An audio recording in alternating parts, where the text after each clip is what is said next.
Before I knew I was coming into hospital on Thursday, I had an outline of a homily in my head for today, so this is what I would have given if I was actually still in the parish. In the gospel that we just heard, there was a crowd before Pilate who shouted, crucify him, advocating for the death of Jesus. These people never laid hands on him, they never flogged him, they never crowned him with thorns, they never spat in his face, they didn't kick him on the way up to Calvary, they didn't nail him to the cross. Yet by supporting his death sentence, they had a shared collective responsibility in his death.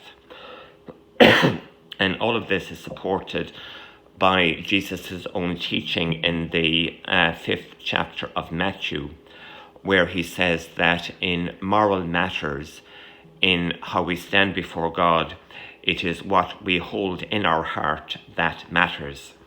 He says that if we deliberately nurse anger against someone, it is the same as causing that person physical harm.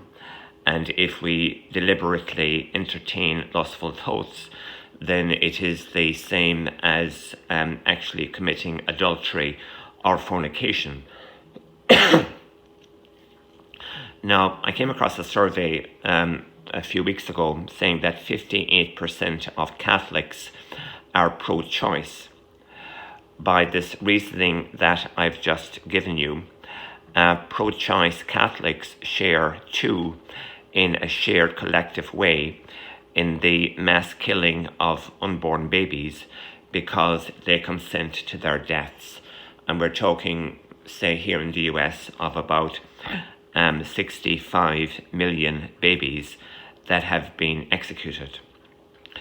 They also support their death in a rather practical way by helping to make abortion socially acceptable.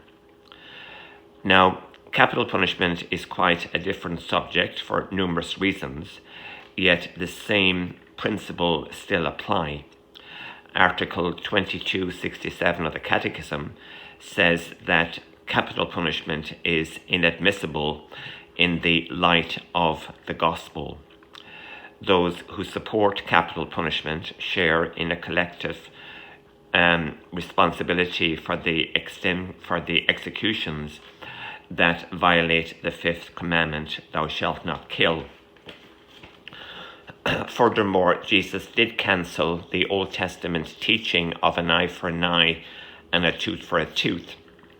And someone once said, in the spirit, that an eye for an eye and a tooth for a tooth makes the whole world blind and toothless.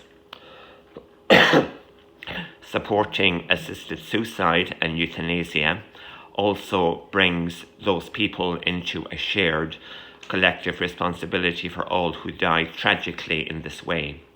Such support for assisted suicide and euthanasia makes this killing socially acceptable, where a right to die becomes a duty to die.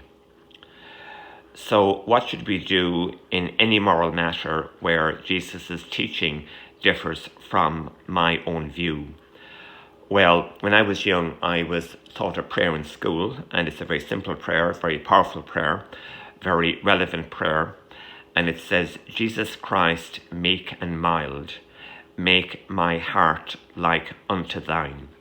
So depending on the difference between me and Jesus, we can say this as often as necessary so that our mind will be in agreement with the mind and the teaching of the Lord Jesus.